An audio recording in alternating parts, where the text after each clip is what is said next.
coming, the sun's zooming in, meltdown expected, the wheat is good there, engines stop running, but I have no fear, 'cause London is drowning. I live by the river. Good afternoon, everyone, and welcome to the By the Minute Arsenal podcast, our 49th, which is a number of particular significance, of course, for Arsenal fans, although we keep having to hark back to past glories at the moment, which is not much fun. We're doing this right after the game away at Man City.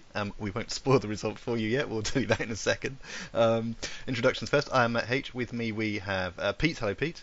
Hello, Matt. I'm still on a high from qualifying for the Europa League. I love your optimism and the way you look on the bright side. It's very good. We're going to need that today. And also Matt V. Hello, Matt. So, I remember the weeks where our biggest complaint was that we had two boring wins. I miss those weeks. Well, this is a very good point. I know. We kept having them, although perhaps that's slightly overestimating how often they came along. But yeah, well, look, this week has not been fun, but we get a whole 2-week international break to think about it as well, which is nice, and then a game back against Spurs afterwards. So really, the fun just keeps coming. But let's get on with the pod then. So the usual form. We'll look back at a couple of games that have taken place this week. So let's start with Thursday night. Arsenal at home to Red Star Belgrade in the Europa League. It was a 0-0 draw. It was not a particularly exciting game. That may be a big understatement. It was another chance to see a bit of a mix and match team as expected. Pete, I should have asked you this before, but I didn't. Did you go? Indeed, I did. Oh my god! Oh, good. Then you've become the pod's hero of the week for going. We'll come to that in a minute. We'll come to you first then. I mean, the overall point here to make is that it wasn't a particularly exciting game, but because of the way the results went, Arsenal are qualified through to the next phase of the Europa League. If I've got this right, I don't think we've secured top spot yet, but I think we can do that in the next couple of games, obviously, possibly in the next game. Team news was, as I say, as expected, a bit of youth, a bit of experience, a bit of second string, and the rest of it. I mean, there really wasn't much to talk about here. It really was just a game, a very dull game. Pete, you were there. Would you like to start us off with anything in particular you noted about the crowd, the team, anything you want? Well, really? The crowd were pretty much absent. If you may have noticed, I was quite impressed that I turned up, and I went with Simon and two Crystal Palace fans. That's how bad it was. We had to supplement your usual people with Palace fans. One of which was a Red Star fan. Oh, okay. And it obviously meant a lot more to him than it did to anyone else, I would say. That they were thrilled to get a draw, so that was quite nice for them. And other than that, it was quite a night to endure, really. But I think you can't really expect a lot more of the team when the crowd and everyone are so uninterested. It must be quite dispiriting to turn up to play a game in the Europa League and find that really no one's bothered to turn up. So, and maybe they possibly have the opinion, well, if you're not interested, we're not going to bother either. You make it sound like a sort of a couple going through a divorce of some description, that kind of doing anything they can just to upset the other one. I was covering it for By the Minute. My first reaction, I must say, when I looked at it was I thought there were. I mean, obviously I'm pretty familiar with Arsenal from being there and watching on the telly, and I at first was mildly surprised. There seemed to be more people there than I thought, but then there were some different camera angles which suggested yes, that wasn't quite the case. Matt, I don't think we need to go through this in detail, quite frankly, because it was a terrible game. But do you have any general thoughts about the team, or anything else about the match? There were a few times when Red Star almost caught us on the break. It was the only thing really keeping me watching. Luckily, they had the world's worst striker, who had two huge chances. I don't think either of them were even vaguely close to being on target. No. But no, I think the problem is our experienced players are more in the attacking position, so Walcott, Giroud, Wilshere, but when they're not on form and not really performing, then it's pretty hard for the youngsters to be able to pull anything out the bag. And the game just got worse and worse, and you were vaguely hoping Giroud would be able to produce another last-minute winner, but we didn't even get that. So it was 2 hours completely wasted. Yeah, it really was that. Yeah, but still gone, Pete. Sorry. We did see a couple of nice saves from Matt Macy. I was going to say I made some notes on positives, and one of them was Matt Macey. The tip over when he sort of didn't have a chance to set himself at all was particularly good. It certainly was. Yeah, it was a nice header, wasn't it? Which looked like it was going to sail over the top of him, but he used his height and his spring to tip it over the bar. It was a great save, and quite an impressive performance. I mean, he was the only one that at the end of the night you remembered his performance. That's all I can. I think you were going to say remember his name, which would be even worse. But he didn't start brilliantly, did he? He had that kick out that I remember noting. That went straight to Red Star player. But other than that, yeah, absolutely, he did anything that was asked of him. I'm sort of struggling to say too much more. I know we're going to have, I think, a lot more to talk about on this regarding the City game. I did have a couple other points. El Neni's defending. I can't work out if he's brilliant at reading the game or just very lucky. He seemed to be running all over the place, and he seemed to be in the right place quite a lot of the time, but I'm not entirely sure how deliberate a lot of that was. Matt, did you have any thoughts on that, or anything else, or Yeah, I'm not a huge fan of him playing at centre-back. I know he did in pre-season, and then Wenger has said how impressed he's been, so he might do it more often, and didn't fill me with confidence. I mean, he's composed on the ball, so I guess in games where you're expecting the opposition to sit back, you can probably get away with it. But I just don't think is his natural game. He has got a lot of energy, so in midfield he sort of runs up and down and puts in a huge shift. But as you said, defensively, it looks like it's always a little bit last ditch, and he's on the verge of doing something a bit reckless. But we'll come to the City game and our centre-backs there, but I guess with a lack of options to rotate fully, he probably will keep doing it for the cup games and the Europa League. Indeed. I mean, the other point I made, which I've noticed as positive, I'm not particularly bothered about this either way, but it's the kind of thing people like to note, is that we had a team full of Englishmen virtually. I think there were 7 of the starting 11 were English, and I think many of the subs were as well, and people sort of like that kind of thing. So I'm just mentioning it, which was good. I did want to mention something. It'd be interesting to see what you thought about this. Hang on, let me finish this bit off, and then I'll come straight to you anyway, Pete. I was going to mention 2 Englishmen as sort of contrasting with each other, because I thought it was interesting that Walcott, captain for the night, I've just spotted here. I didn't realise that. This could have been a chance for him to take, and I just thought he was poor. Whereas Wiltshire didn't have a brilliant game, but at least I think he gets involved and does stuff. I wonder what we're doing with Walcott. Pete, any thoughts on those 2, or the point that made you ooh there that say you'd like to? Jack was. It's always fun to watch Jack. He's and he does put himself about, and he does bring the occasional bright moment to a game. And as you say, Walcott is just nowhere to be seen, is he? And what's the point? We should say goodbye. For any money, or just no, leave him in a lay-by? No, I mean I'm happy for him to continue doing what he's doing, but he's in Cup and Europa League games, but he's not going to suddenly get back to his best, is he? And he's never going to get anywhere near the first team. So what's the point? No, it does seem. I'm not really sure what's happening with it. Obviously, things could change, but at the moment, you do wonder what's going on. What were you going to jump in with? It was just that I did remember one quite good thing about the game. It was the Red Star fans. They sung all the way through, and their songs are proper songs, and they had a great drummer, and it's a bit like watching opera. Well, I bet you weren't expecting that when you turned up. No, I wasn't. But they do. They have proper lyrics. That it's not just repetition of chants. It's proper songs, and they go on and on and on and on. And they're great. I'm very impressed with them.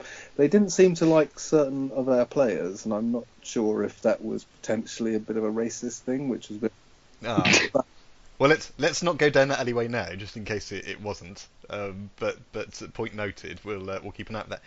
They are potentially going to qualify with us. Actually, the group behind us is quite interesting, isn't it? It's relatively close, because have I got this right? Cologne won, didn't they? Yeah. So it's actually closed up nicely behind. Not that we have to worry too much about that, but it means the teams playing us will have stuff to play for, potentially in both of the last games. Matt, any thoughts on Walcott? Wiltshire or not? Nothing.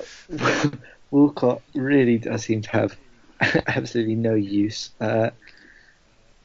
Reece Nelson is playing at wing back, but I think he'd be so more effective if he was playing in Walcott's position. I know that means trying to find another wing back from somewhere, but I'd like to see Reece Nelson in a more attacking position at some point.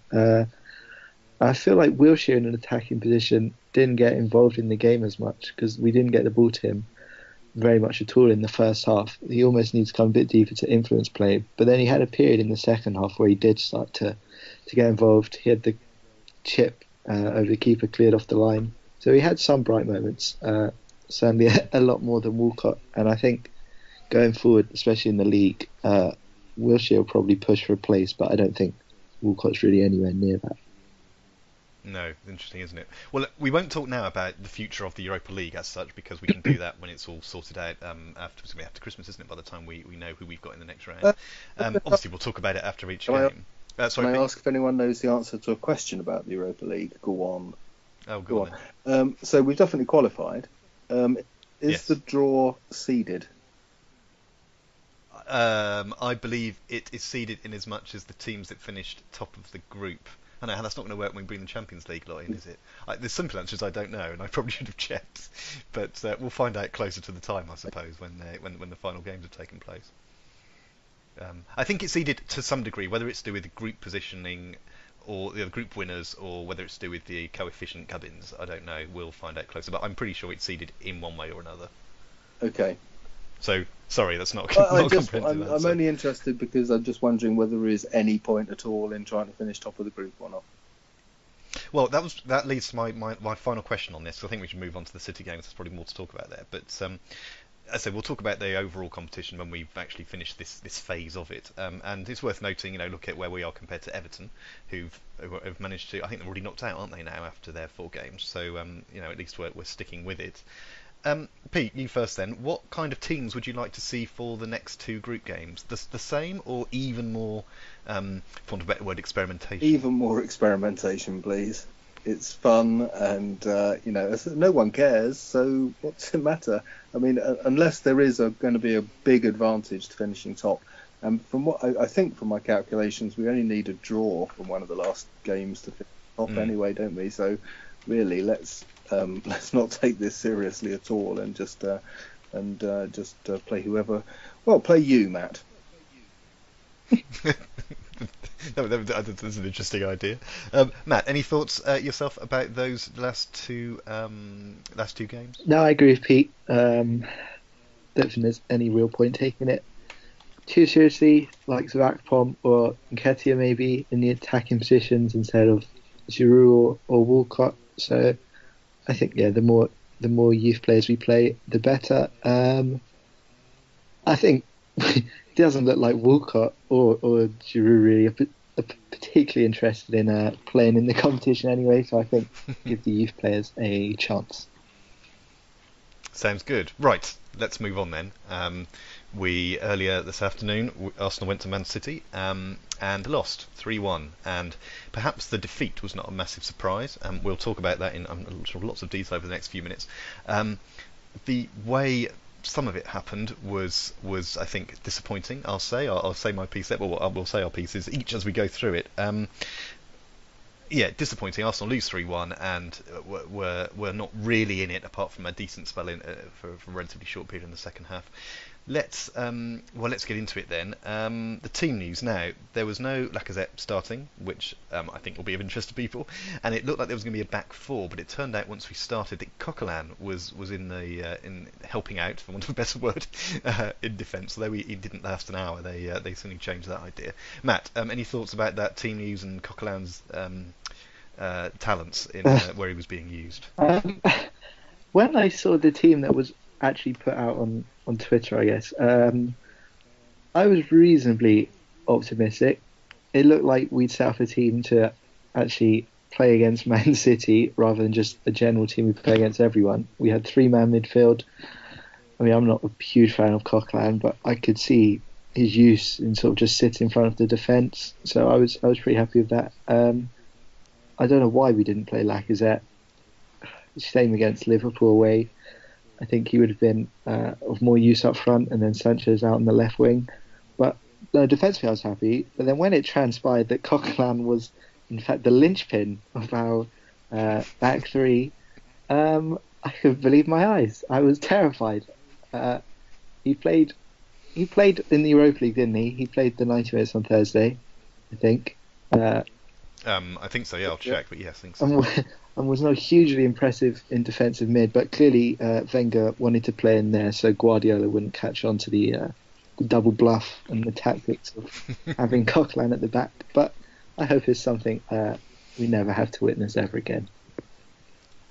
Yeah, your thoughts actually is very interesting. Very similar to mine. When I saw the team, and of course I was covering it by the minute, so I looked a little earlier than I might have done normally. And yeah, I almost exactly what you thought. Thought this is solid, it's organised, assuming they all do what they're supposed to do. My mind went straight to the Chelsea game when there was that. It seemed like a very organised team, and although we played differently then, we played better then. But I just thought, if they do what they need to do, we have a chance. Because I know City is such a good team, but we have a chance against them. But yeah, when that transpired, that was not a good start. Pete, any views on that? Not a lot to add. It must have been some sort of double bluff, or just basically to keep people guessing what the heck was going to go on. And I spent a happy half hour or so being quite excited about the idea of playing a back four and Coquelin back in midfield, hopefully doing what he did when we first recently won away there, and then found out that was not the case at all. I was a bit more worried than either of you two sound about there being no Lacazette, but that's because I'm beginning to get used to him, and think that that was probably out of all the choices, the one that I found the strangest to leave him on the bench. Yeah, I think, and certainly, I agree with you. I think I think I was concentrating more on the back and midfield, thinking that was going to be our main worry. But I did have a passing thought of that seems a bit odd.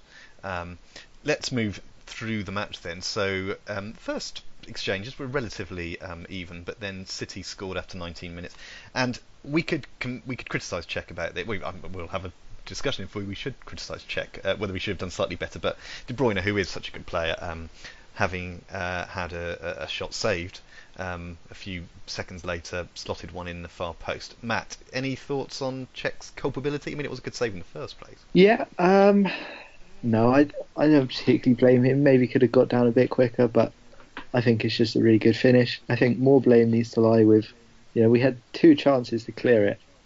Kolasinac sort of floated one straight to Fernandinho, so he attacked again, and then it broke loose again, and Iwobi tried to lay it off rather than just clearing it. And then Man City came again.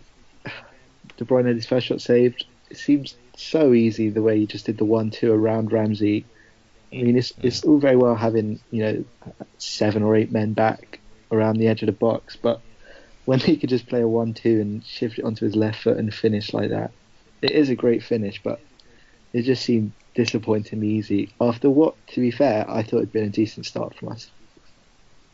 Yeah, it was a decent start, and we got through to half time only 1-0 down, although Sterling had at least 2 chances, I think, to put us further behind. He had a couple of one that he missed and one that he didn't quite reach when he really could have done better. So we go in at half time 1-0 down. Pete, any thoughts about the first half, that De Bruyne goal or Sterling's profligacy? A few thoughts. Why were we playing in that black kit again? I know I've said that I don't mind it too much, but stop it. That's all I can say. I thought we played. We had a reasonably good start anyway, didn't we? I'd like to mention that I think Sanchez kept giving the ball away every time City were breaking. It seemed to be him who'd given the ball away. Don't worry, I've got a Sanchez chat penciled in on my notes for later, so we'll come to really that. Annoying. And although we were playing well in phase, it certainly seemed the one thing we couldn't do was get the ball away when City were attacking in any positive manner, and whether that's just hoofing it or actually playing it out, we just couldn't get out, could we? We were playing all right, but that seemed to be where we were suffering most. And De Bruyne's goal, I wasn't thrilled with Cech getting a hand to it and not keeping it out, but coming back to him later, I'm sure, because he made up for it. Oh, and the one other thing that I noticed in the first half was Mikel Arteta sitting on the bench. Yes. Which is... I saw that at the end. He was shaking hands with Guardiola at the end after he had a job well done, and that was slightly painful. I have to say, but. No, but of course we did well, perhaps I'm overstating it, but we did have a chance just at the end of the first half. Ramsey was played through by one of the better Sanchez balls, but couldn't take the advantage. So we go into half-time, we're only 1-0 down, and you think, right, let's just keep it steady for the start of the second half.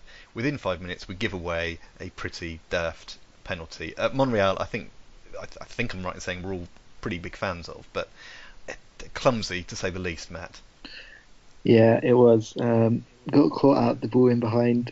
I don't think we have any real complaints about the penalty. Sterling went across him and Monreal sort of shoved into him. A terrible way to start the second half because, I know we weren't particularly great in the first half, but 1-0 down, there's still chances, for us to come back. But to go and give away a penalty so quickly was a shame. And, well, were we holding out hope that Cech was going to save it? He toppled. I know you weren't, put it that way. No, I was not. He toppled to his right, as he does, and to the shock of nobody, Aguero slotted it in the other way.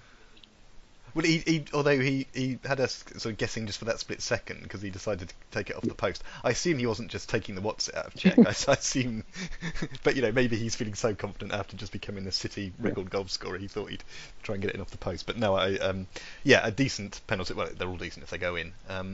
Pete, any thoughts on the penalty? I'm probably not that much more to say. Is there in terms of the award rather than the finish? Well, it was a pen, and Aguero obviously thinks more of Cech's ability in penalty savings than anyone else does, as he decided to try and get it as far away from him as possible. He could have just done whatever he fancied, and Cech would have let it in. It would have worked. Weirdly, after that, Arsenal had probably their best period of the game, which led ultimately to Lacazette's goal. Before we talk about that, I wanted to talk about the Aaron Ramsey bringing football back to the 1950s, because Iwobi let I can't remember if this was before or after the goal now. I think it was before, but Iwobi let a shot fly from outside the area. Good shot, but it went to Ederson, who sort of juggled it slightly, had to turn to sort of grab it again after he'd let it go.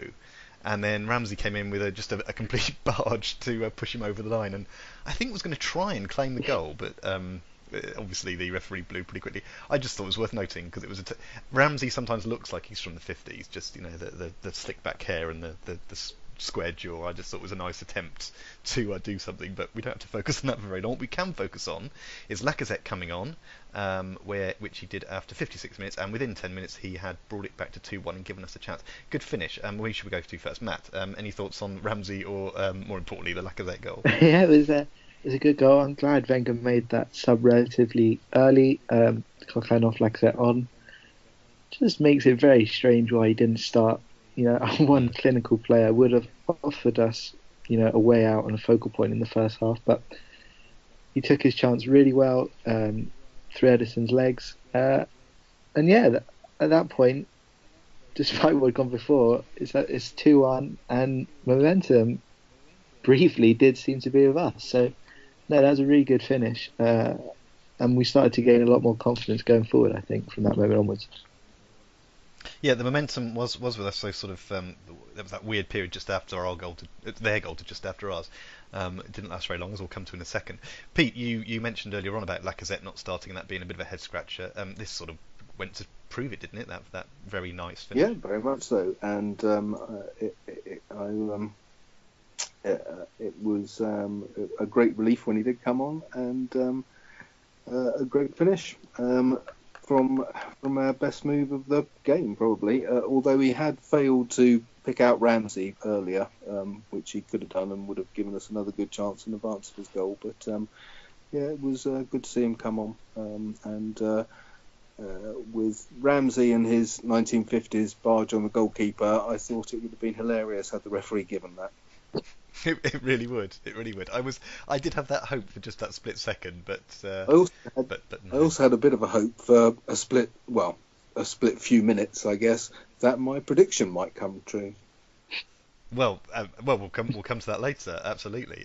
Well, it didn't. I mean, no surprise there, because City went and got a third. Now, I'm not very impressed with Arsenal on this one. So, for anyone who hasn't seen it, the ball comes to, I've forgotten his name, Silva, I think, plays it across to Jesus, however you say it, who puts it in to make it 3-1. All the Arsenal players have stopped, and I don't mean sort of slowed down. I mean stopped pretty much. Even though the offside decision. Was Silver offside? Yes, probably, but it was very close, and just to stop, as they did, was... Well, I've put schoolboy error, I mean, that's the kind of stuff people say, but that has made me more angry the more I think about it. We were 2-1, we had a chance to, even if slim, to get to back to level, and then just such a stupid mistake lets them in. Matt, am I wrong to be this angry? No, it was pathetic, really. The way they stopped and were moaning, I was assuming he was about 15 feet offside. Then the replay showed he is offside, but it's marginal. They just completely stopped. Xhaka at the near post, just waving at the linesman.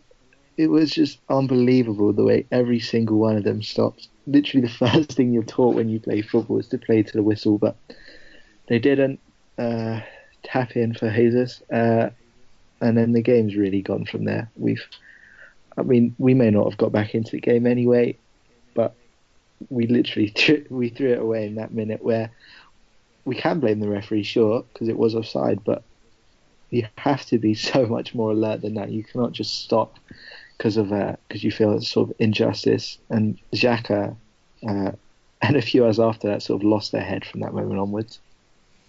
Yeah, well, Xhaka got booked for complaining, and then was still complaining when he was subbed off 4 minutes later, possibly for his own benefit, I don't know. But yeah, Pete, any thoughts on that little the movement that led to City's third goal? It was appalling, and it was offside.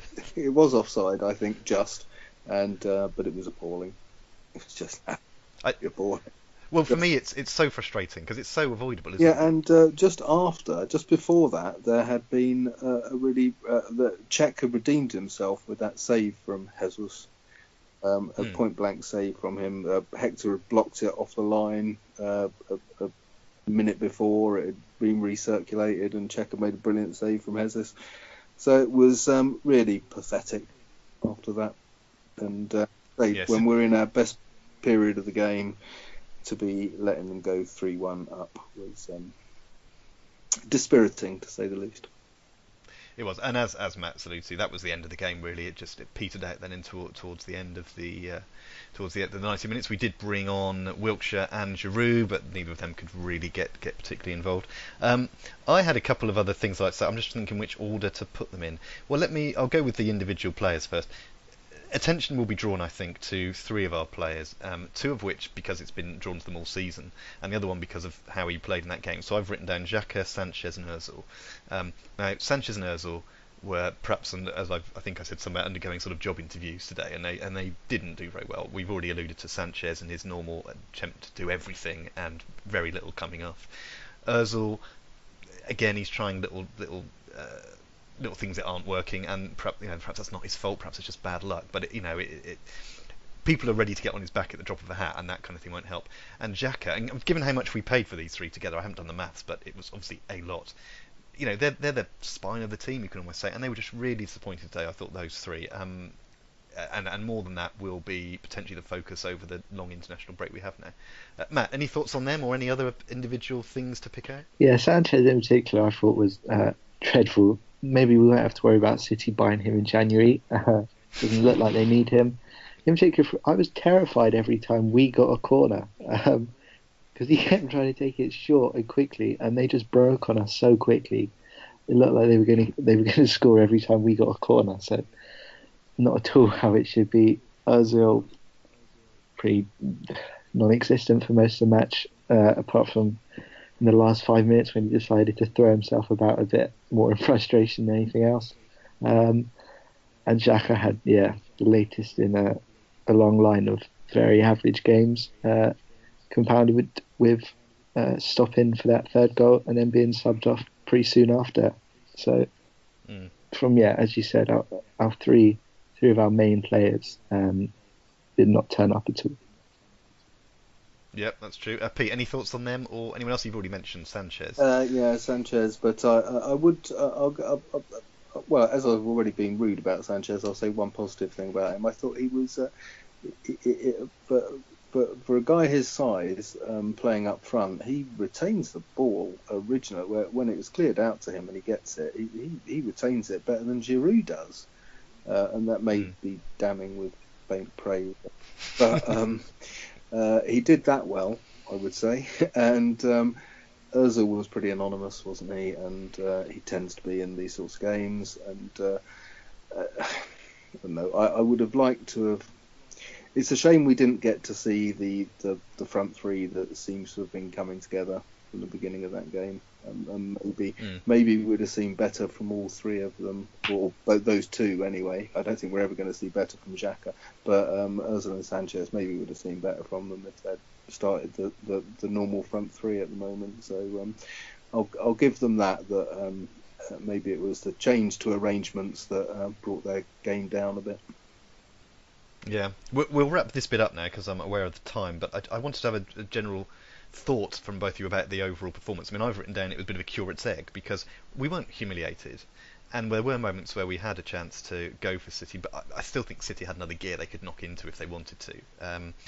But you know, they've conceded 2 against West Brom this week, 2 against Napoli. I think I've got that right. We've scored against them once today, so but we were responsible for at least 2 of the goals against us. Obviously, the penalty and the third goal we all stopped.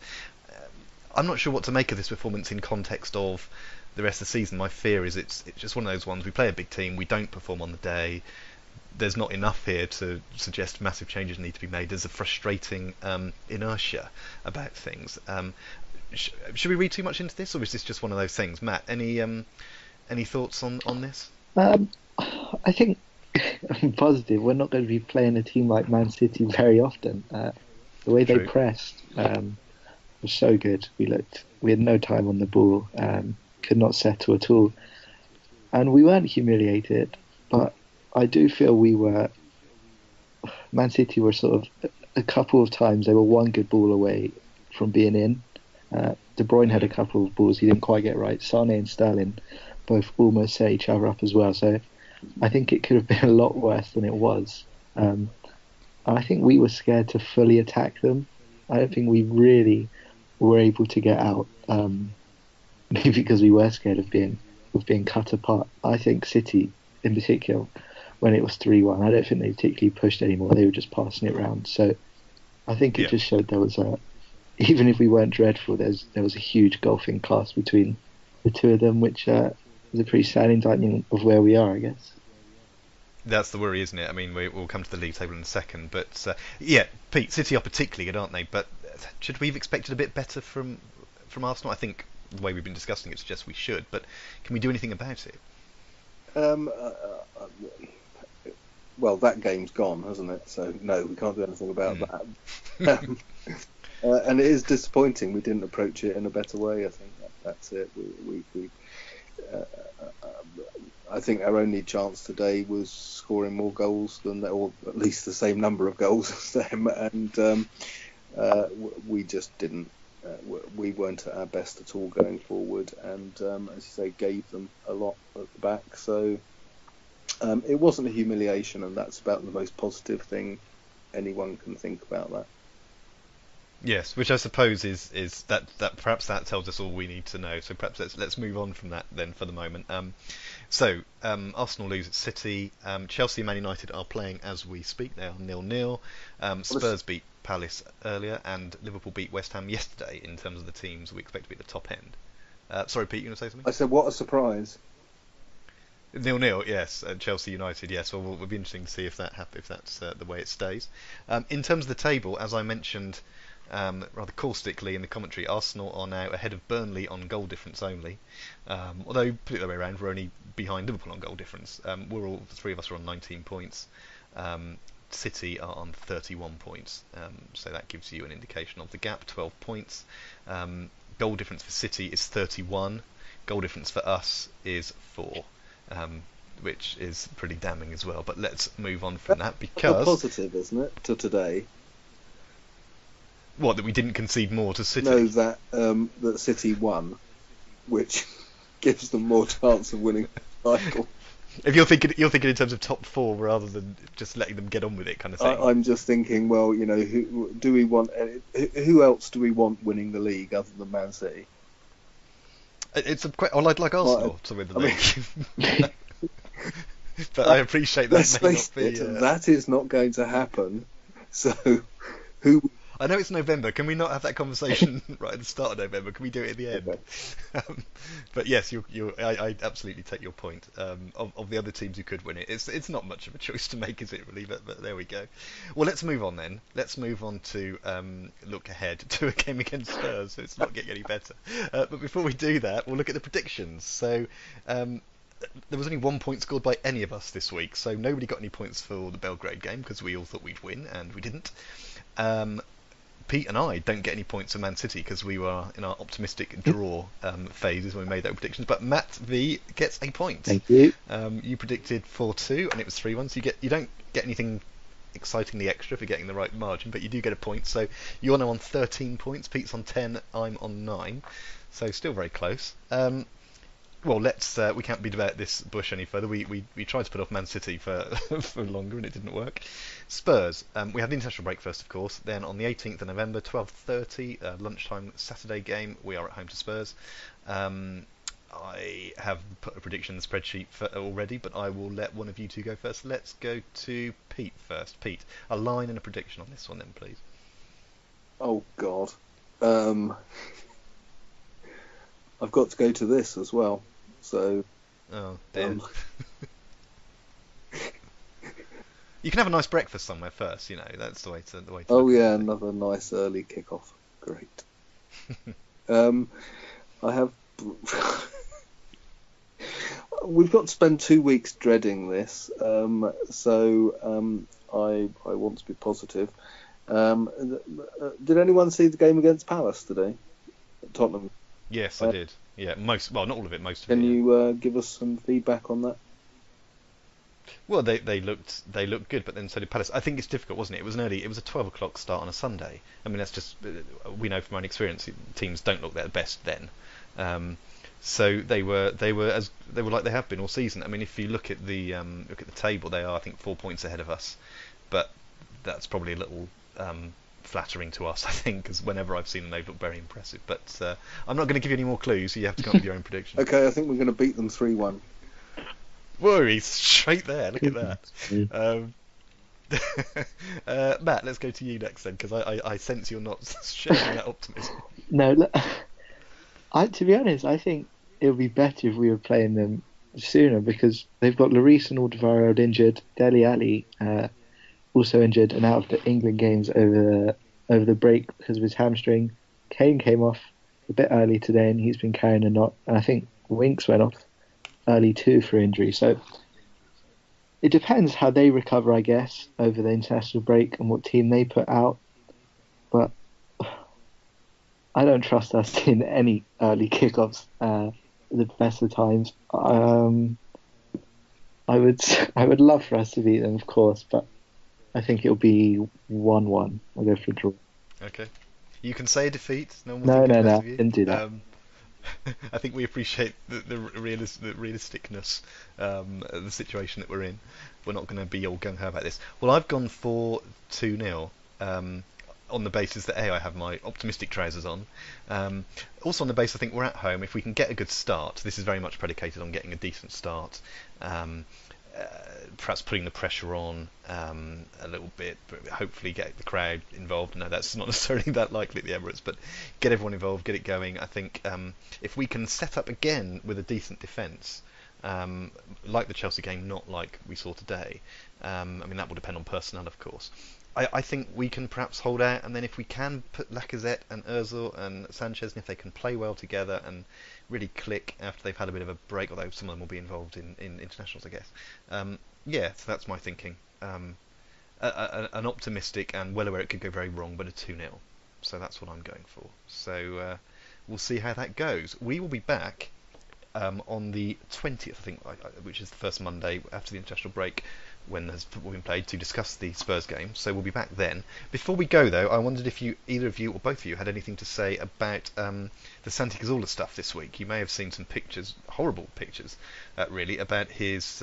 We know he's had injuries for an injury for a long, long time. In his Achilles, and it went weird. He got gangrene. They've had to take skin grafts. He's had a million operations, and the photos this week were sort of shown a bit of skin graft from his arm, because you can see the tattoo on it, onto his ankle. I mean, I'm not sure we're going to see him again in an Arsenal shirt, which would be a terrible shame. Pete, anything to? Did you see the stuff? Anything to say about it? See the stuff, and I don't ever want to see it again. And yeah, it was it's a great shame.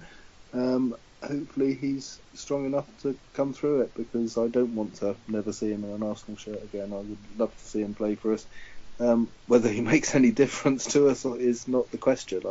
He's just such a great guy, and I want to see him back playing football. Absolutely, sounds very good way of putting it. Matt, any thoughts? Did you see the picture? I did. Dreadful. Means I wonder if you'll have to find a new celebration, because I'm pretty sure his celebration was kissing that tattoo. It's going to be very awkward if he gets to kiss it there. Yeah, absolutely. No, in the interview he said he hopes to be back in January. It looks very optimistic. I mean, I'd love to see him back, of course, but the amount of setbacks he's had and how serious that looks, with it then getting gangrene as well, I think it would be a bit of a surprise if we did see him again, unfortunately. But who knows? Hopefully, he's got over his problems now. He can get back in full training. And if he was fully fit, I dare say he wouldn't have too much problem getting back in the side. So hopefully he can get fully fit as soon as possible. Yeah, good thoughts. Agree with all that. Yeah, he's obviously very optimistic. He obviously seems very positive, which is the best way to be, I suppose, in this situation. It would be lovely. I agree completely. It would be lovely to see him back. I'm not sure I can see it happening, but we can keep our fingers crossed that could be one positive out of the season, if nothing else. All right, then. Well, look, we've gone on a bit there, but I think we had quite a lot to discuss about that game. We are now away then for a couple of weeks for the international break. So hope everyone enjoys that. We'll be back with our 50th pod on the 20th or so. Pete, thank you very much for your company today. Thanks very much, Matt. And Matt, thank you for being there as well. Thank you. And thank you everyone for listening, and we'll see you in a couple of weeks. Enjoy the international break. Take care. Bye-bye.